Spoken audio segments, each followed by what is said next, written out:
conversar um pouco hoje sobre um tema palpitante, moderno. Alguém perguntando como entender o livro de Apocalipse, haja vista que aparentemente para alguns parece um livro muito fechado, difícil de entendimento. Então vou tentar resumir para as pessoas que querem conhecer um pouco mais sobre o tema de forma sucinta, a gente discorrer um pouco sobre esse assunto. Eu quero conversar com vocês sobre como entender ou interpretar o livro de Apocalipse. Este é o livro da Bíblia que foi escrito pelo apóstolo João no final do primeiro século, dentro de uma perseguição atroz que desabou sobre a igreja nos últimos dias, desde que Nero, o imperador romano, incendiou a cidade de Roma, colocando a culpa desse crime nefasto sobre os cristãos, e que começa uma perseguição avassaladora sobre a igreja. Os cristãos foram crucificados, queimados vivos, mais tarde jogados às feras. Verdadeiramente houve um banho de sangue. O apóstolo João foi o último representante do colégio apostólico que sobreviveu a estas terríveis perseguições mundo afora. E ele, já velho, cansado, sendo pastor em Éfeso, foi deportado para a colônia penal, a ilha do mar Egeu, chamada Ilha de Patmos, para trabalhos forçados. E quando estava ali, o Senhor revelou-se a ele, o Cristo glorificado, e deu a ordem para que ele escrevesse e enviasse às igrejas da Ásia, e essa obra, que é a acrópole da nossa esperança, é o pináculo da nossa fé, é a consumação da história, contém este grande propósito e plano de Deus de conduzir a história à sua consumação. Há muitas pessoas que têm medo do livro do Apocalipse, nunca o leram, porque acham que o livro trata de tragédias. Quando você escuta o noticiário hoje, as pessoas ficam dizendo: aconteceu um fato apocalíptico hoje. E as pessoas logo associam isso a uma grande tragédia. Então, o livro do Apocalipse não se trata de uma grande tragédia, mas da vitória de Cristo, da consumação da história. O livro do Apocalipse, alguns acham que é difícil de entender, de interpretar, por ser um livro hermético, cheio de símbolos, difícil de interpretação, que não poderão ser jamais ser revelados seus enigmas. Mas a Bíblia diz que é um livro de revelação. É a ponta do véu que levantamos para mostrar tudo aquilo que precisamos conhecer. Portanto, esse livro não é um livro para amedrontar, mas é um livro consolador, confortador, que fala sobre a soberania de Deus, já mostrando para nós, primeiramente, que a história não está à deriva, como um caminhão sem freio em uma ladeira abaixo, como dizem alguns existencialistas ateus. A história não está dando volta em círculos como pensavam os gregos. A história é teleológica. Ela caminha para o telos, para o fim, para a consumação, a vitória de Cristo e da sua igreja. Algumas pessoas acham que o livro é complexo demais e por isso não conseguem, no entendimento deles, entendê-los, né? E eu quero abordar 4 linhas hermenêuticas que se aproximam desse livro para interpretá-lo. A primeira corrente que conhecemos de hermenêutica, chamado preterismo, aqueles que olham para o livro como eles relatassem somente os fatos passados, ocorridos naquele final do primeiro século. Que o livro não tem nenhuma palavra a mais do dia de hoje, de que não está apontando ou descrevendo nada de futuro, apenas olhando pelas lentes do retrovisor. Penso que esta linha de interpretação faz jus ao livro e não traz consolo para a igreja contemporânea. A segunda linha é a futurista. São aqueles que acreditam que, histórico do livro, temos o capítulo 1 e 2 somente, e que no quarto a 22 é apenas uma obra profética que tem uma mensagem para aquele tempo final, que vai preceder imediatamente a segunda vinda de Cristo. Também penso eu que essa linha hermenêutica não faz justiça ao livro, porque ao longo da história da igreja, no primeiro século, o livro foi atual e relevante. Então, resta-nos uma terceira linha de interpretação, e eu subscrevo essa linha histórica, ou seja, de fato o livro trouxe uma mensagem oportuna, pertinente para o primeiro século, para as igrejas da Ásia, para os cristãos daquela época, daquele tempo tão sofrido pela perseguição. Mas o livro é oportuno, é relevante, é atual para toda a história da igreja, obviamente, apontando de forma mais eloquente, vívida, ao tempo do fim da consumação de todas as coisas. Dentro desta perspectiva de interpretação, há 4 correntes conhecidas de abordagens que conhecemos sobre o livro. Chamamos de pós-milenismo, pré-milenismo histórico, pré-milenismo dispensacionalista e arminianismo. O arminianismo, o pós-milenismo, melhor dizendo, que foi muito forte no período das missões modernas, entendem que o milênio não é literal.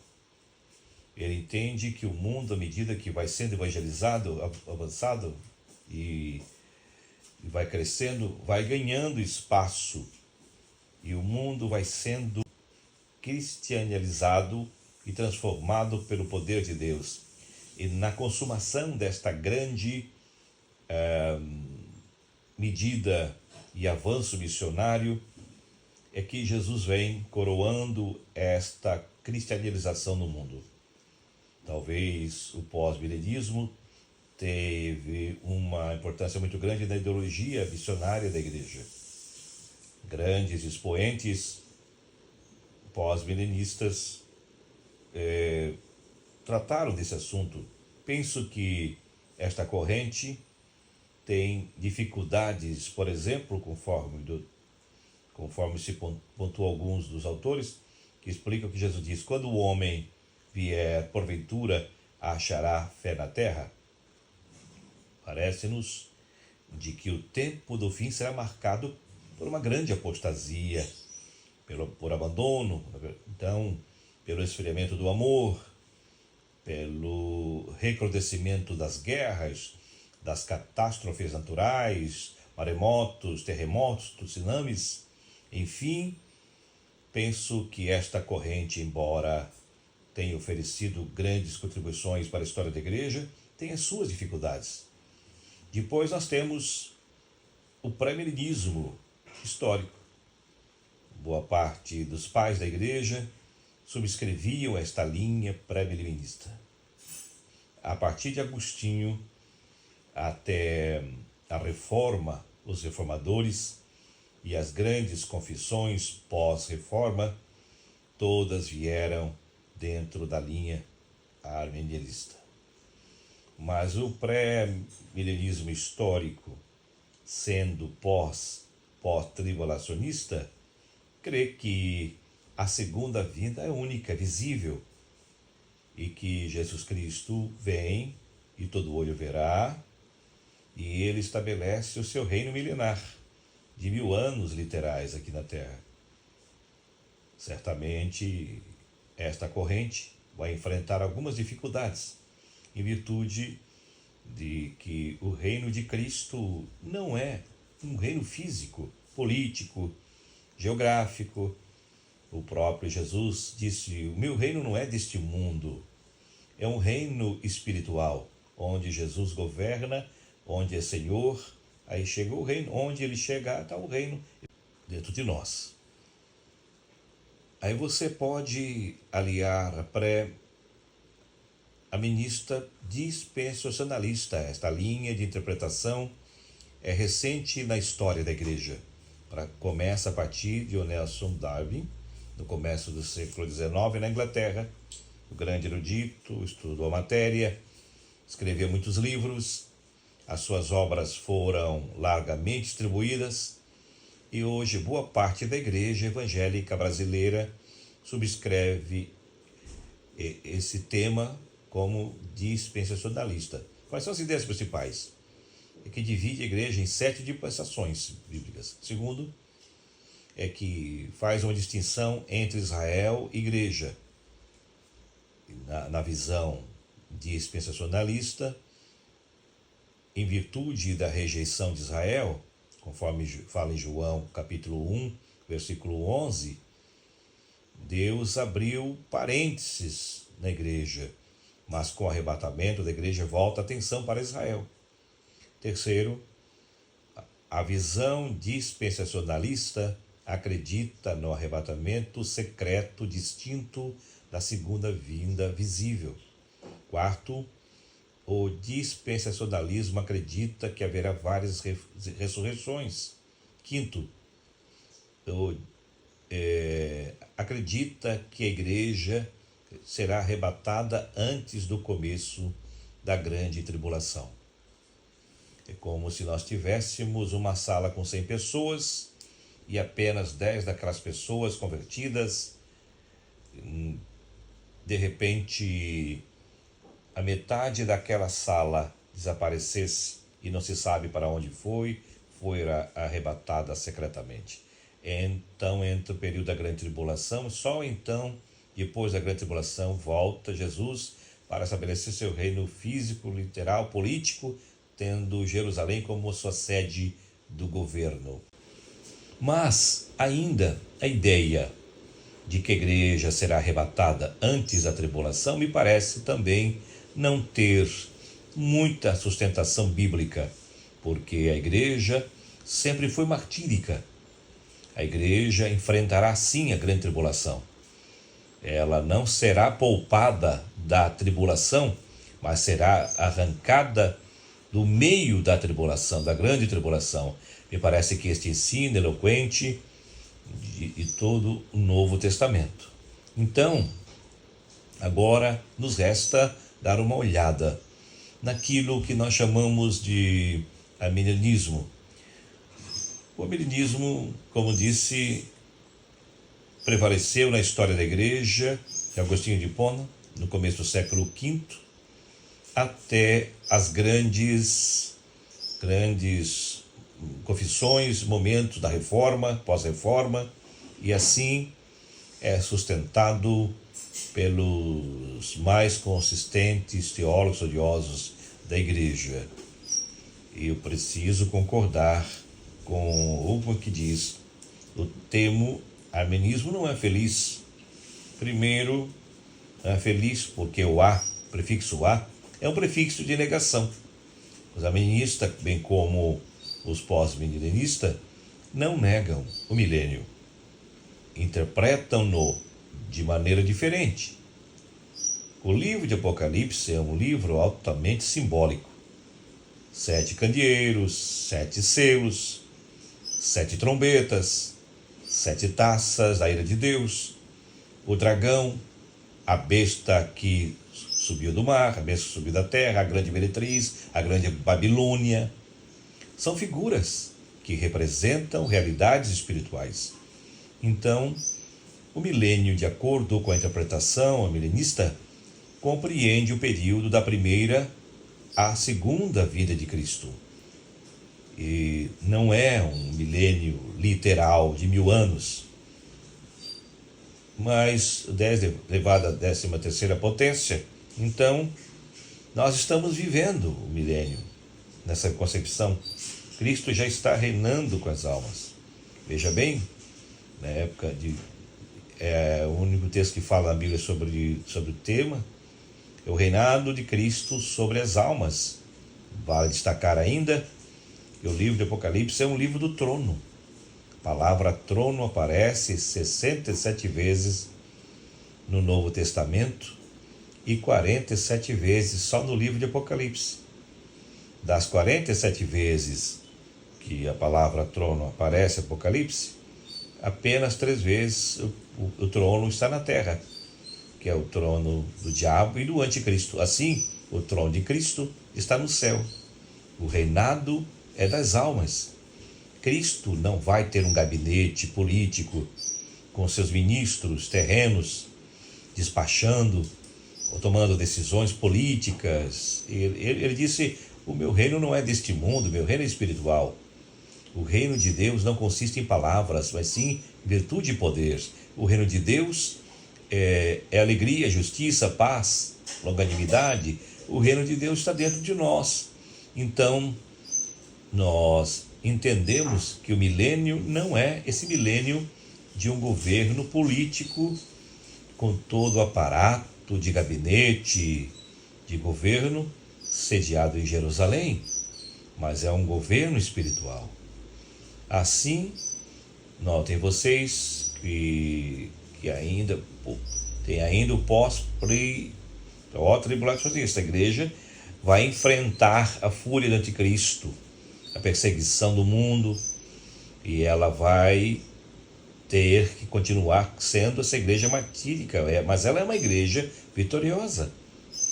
Conforme nós lemos Apocalipse 13, o anticristo vai dominar todas as nações e povos, e todos irão adorar o anticristo, exceto, com exceção, aqueles cujos nomes estão no livro da vida, aqueles que foram selados com o Espírito Santo da promessa, de tal maneira que os cristãos serão perseguidos, os santos serão perseguidos, e o anticristo irá matar muitos desses santos, irá matar muitos crentes, mas ele será derrotado, porque a Bíblia diz, 12:6, que a igreja irá vencer pela palavra, pelo testemunho, pelo sangue do Cordeiro.